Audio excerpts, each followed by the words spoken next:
Hello students, ये आपकी online class है मैथ्स की।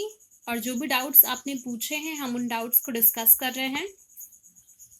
एक्सरसाइज 2.3 एचएम पब्लिकेशन क्वेश्चन है, find remainder when x cube minus 3x square plus 4x plus 6 is divided by. First part है x plus 1, यानी जब हम इस पॉलिनोमियल को x प्लस 1 से डिवाइड करते हैं तो आपको निकालना है कि रिमाइंडर कितना आएगा। तो सबसे पहले हम लिखते हैं कि पॉलिनोमियल क्या है। पॉलिनोमियल है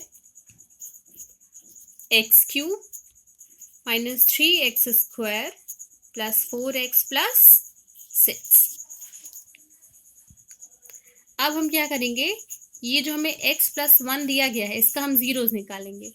तो zeros of x plus 1 are given by, कैसे दिया जाता है, हम क्या करते हैं, ये जो दिया हुआ है एक्सप्रेशन में x प्लस 1, हम इसको जीरो के इक्वल करते हैं। यहाँ से हमें x की वैल्यू मिल गई -1, तो ये क्या हो गया, x प्लस 1 के जीरोज।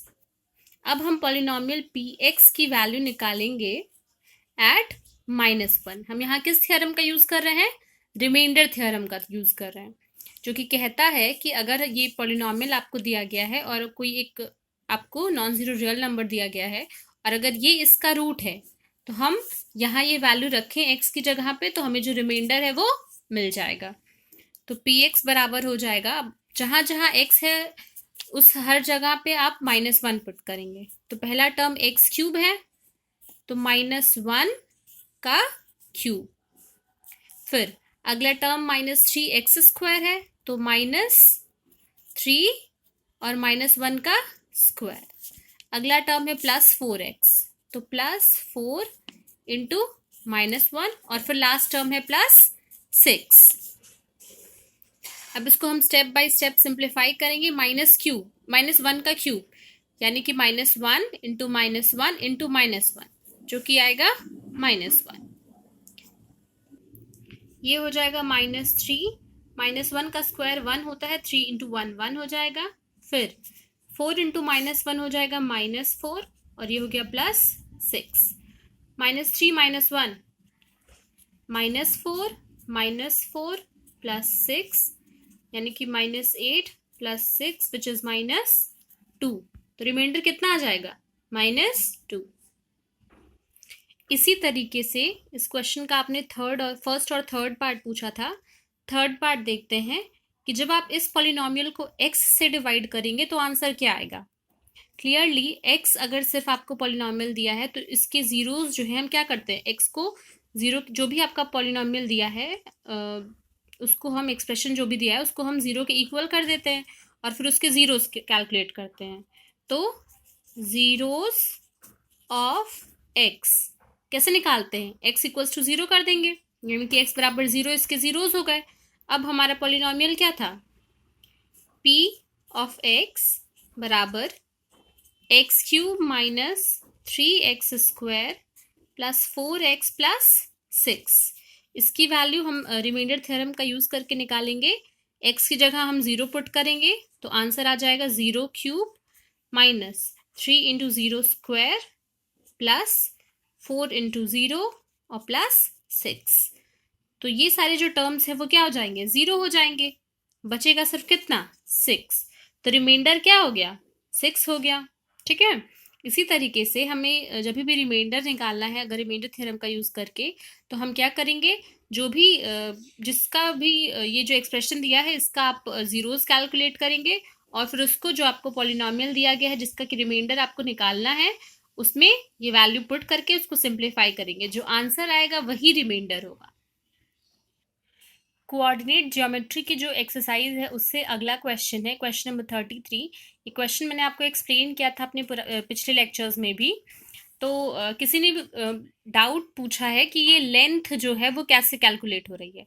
तो ध्यान दीजिएगा कि लेंथ कैसे कैलकुलेट हो रही है। पहला पॉइंट है ये, तो यहाँ से यहाँ तक ये हो गया 1 यूनिट, 2 3 4। तो बी ओ डिस्टेंस कितनी हो गई, ये डिस्टेंस कितनी हो गई, 4 यूनिट्स। इसी तरीके से अब यहाँ से कैलकुलेट करेंगे 1 2 3 एंड 4, तो ये डिस्टेंस कितनी हो गई 4। तो टोटल ये जो डिस्टेंस है BC 4 + 4 वो कितनी हो जाएगी 8 हो जाएगी। और जो आपको कंफ्यूजन था क्वेश्चन नंबर 33 और क्वेश्चन नंबर 37 में कि डिस्टेंस ये जो लेंथ है हम वो लेंथ कैसे कैलकुलेट कर रहे हैं, तो यहाँ पे तो ये डिस्टेंस 4 + 4 दैट इज 8 हो गई इसकी लेंथ, BC की लेंथ। और क्वेश्चन नंबर 37 में बुक में आपके डायग्राम है, आप चेक कर सकते हैं। तो यहाँ पे ध्यान दीजिए कि नंबरिंग जो स्टार्ट हो रही है, जो लाइन बनी हुई है ये 1 पे बनी हुई है, तो आप इस डिस्टेंस को नहीं कैलकुलेट करेंगे, जहां से ये स्टार्ट हो रहा है आप उसको कैलकुलेट करेंगे। ये लेंथ आपके काम की नहीं है, आपको कहाँ से कैलकुलेट करना है, इस पॉइंट के आगे कैलकुलेट करना है। तो ये हो गया 1 unit 2 unit 3 unit and 4 unit. तो यहाँ पे BC की लेंथ कितनी है 4 यूनिट है, और इस क्वेश्चन में BC की लेंथ कितनी है 4 + 4 दैट इज 8 यूनिट्स। तो आई होप कि आपका ये जो कंफ्यूजन है डिस्टेंस को लेके वो क्लियर हो गया होगा। अगला जो डाउट है वो आइडेंटिटीज को लेके है, एल्जेब्रिक आइडेंटिटीज यानी कि बीजीय सर्वसमीकाएं। आपका डाउट था यानी कि क्वेश्चन था कि ये जो आइडेंटिटीज है वो कहाँ से आ रही हैं। तो ये आइडेंटिटीज ऐसे आती हैं कि आप x और y की कोई रैंडम वैल्यू लीजिए और उसका स्क्वायर करिए, और फिर उसके बाद x² + 2xy + y² की वैल्यू निकालिए, x और y की वही वैल्यू रख के। यानी कि मान लीजिए आप x मान लीजिए 1, y मान लीजिए 2, तो मान लेते हैं x और y, x की वैल्यू 1 मान लेते हैं, y की वैल्यू 2 मान लेते हैं। तो अब यहाँ से हम x + y का होल स्क्वायर निकालते हैं, यानी कि 1 + 2 का होल स्क्वायर, ये हो जाएगा 3 का स्क्वायर दैट इज 9। और जो दूसरा वाला पार्ट है उसको लेके चलते हैं, x² + 2xy + y²। इसकी वैल्यू जब आप कैलकुलेट करेंगे तो x² की जगह 1 का स्क्वायर प्लस 2, x की जगह 1 y की जगह 2 और प्लस y की जगह 2, यानी कि y², तो हो जाएगा 2²। इसको सिंप्लीफाई करिए तो ये हो जाएगा 1 + 2 × 4 और प्लस 4 दैट इज 9। आप देख सकते हैं कि इसकी वैल्यू और इसकी वैल्यू, दोनों वैल्यू क्या आ रही है सेम आ रही है, यानी कि x और y की अगर हम फिक्स्ड वैल्यू लेते हैं तो LHS और RHS क्या आ रहा है बराबर आ रहा है। इसी तरीके से ये चीज़ जो है वो हर एक जो भी टर्म्स है, जो भी वैल्यूज हम यहाँ लेंगे x और y, इन दोनों वेरिएबल्स की जो भी वैल्यूज आप लेंगे, जो भी वैल्यूज इनको असाइन करेंगे, उसके लिए ये बात हमेशा सच होगी कि x + y का होल स्क्वायर बराबर आएगा x² + 2xy + y² के। हमेशा ये बात हमेशा ट्रू होगी।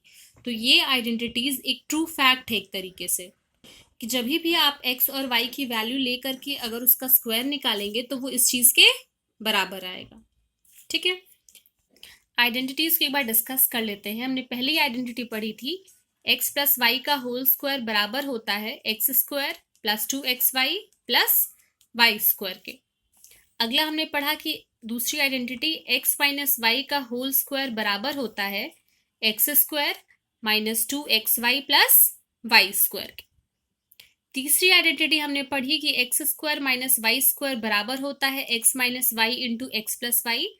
इस प्रॉपर्टी का, ये जो आइडेंटिटी है, इसका यूज हमने रैशनलाइजेशन में किया है, डिनोमिनेटर को रैशनलाइज करने के लिए, यानी कि परिमेयकरण में डिनोमिनेटर को रैशनलाइज करने के लिए हमने इसकी आइडेंटिटी का यूज किया है।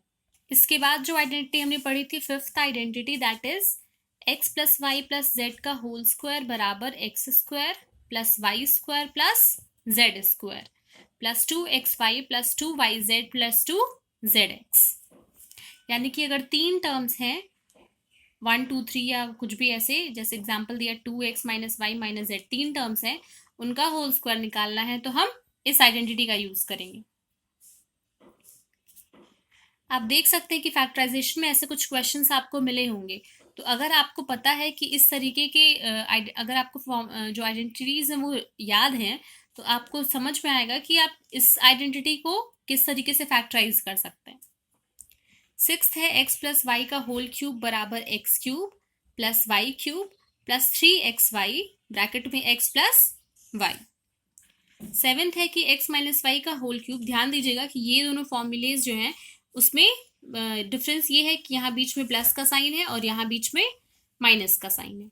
तो x माइनस वाई का होल क्यूब बराबर हो जाता है x cube minus y cube minus 3xy bracket में x माइनस वाई। और जो एथ आइडेंटिटी हमने पढ़ी थी वो है x cube plus y cube plus z cube minus 3xyz बराबर होता है x plus y plus z into x cube plus y cube plus z cube minus x y minus y z minus z x के। तो इस तरीके से हमने 8 identities पढ़ी हैं। इसके अलावा भी आपके बुक में जो एग्जाम्पल्स हैं उन एग्जाम्पल्स को ज़रूर सॉल्व करें। हर चैप्टर का एग्जाम्पल ज़रूर सॉल्व करें, क्योंकि जब आप एग्जाम्पल सॉल्व करते हैं तो जो एक्सरसाइजेस का बेसिक आइडिया है वो आपको समझ में आ जाता है। तो आप क्वेश्चंस को सॉल्व करिए। अगर एग्जाम्पल्स में या फिर एक्सरसाइजेस में कुछ भी डाउट है तो आप उसको पूछिए। अगला क्वेश्चन जो हम डिस्कस करेंगे वो 1.4 का है, एनसीईआरटी का एक्सरसाइज 1.4 का क्वेश्चन है कि विजुअलाइज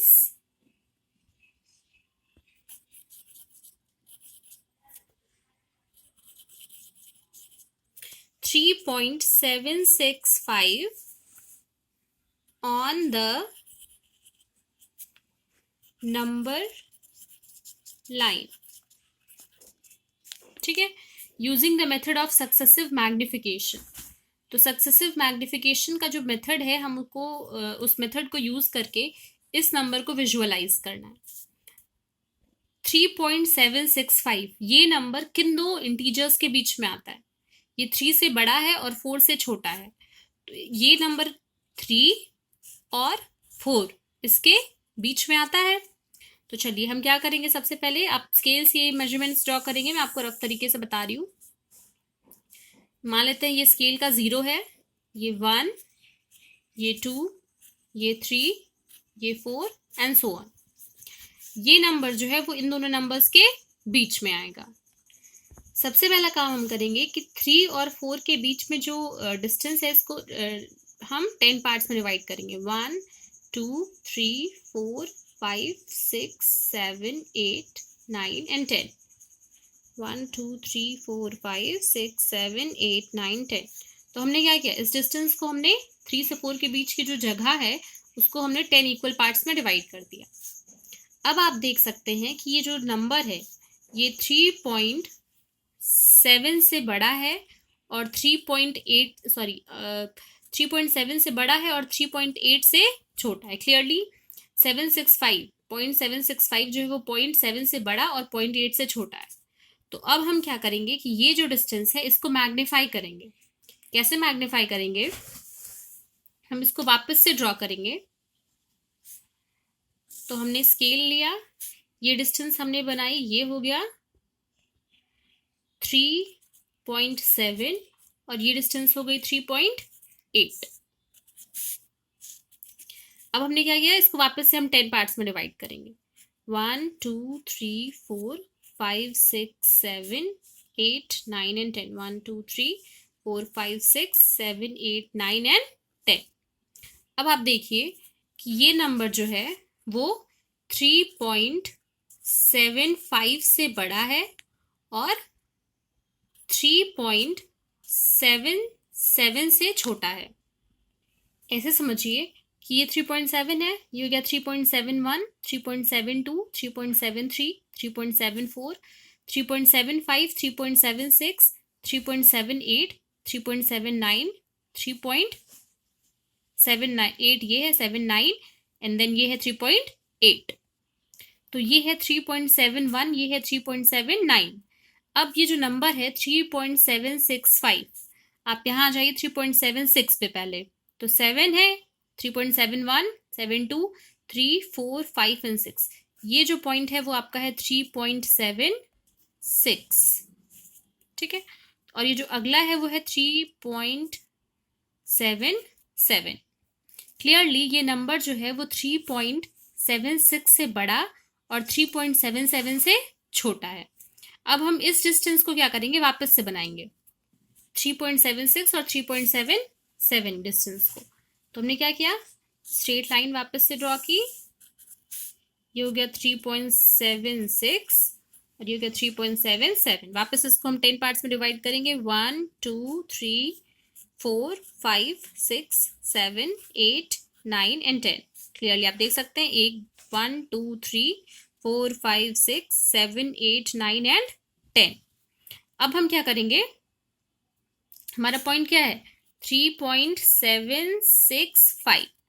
तो ये पॉइंट है, ये वाला जो है ये है 3.761, 3.762, 3.763, 3.764 और ये जो है कोऑर्डिनेट वो हो जाएगा 3.765। तो इस तरीके से हमने सक्सेसिव मैग्निफिकेशन का यूज करके ये कोऑर्डिनेट्स जो है, ये जो पॉइंट है, ये हमने निकाल लिया है through the process of successive magnification.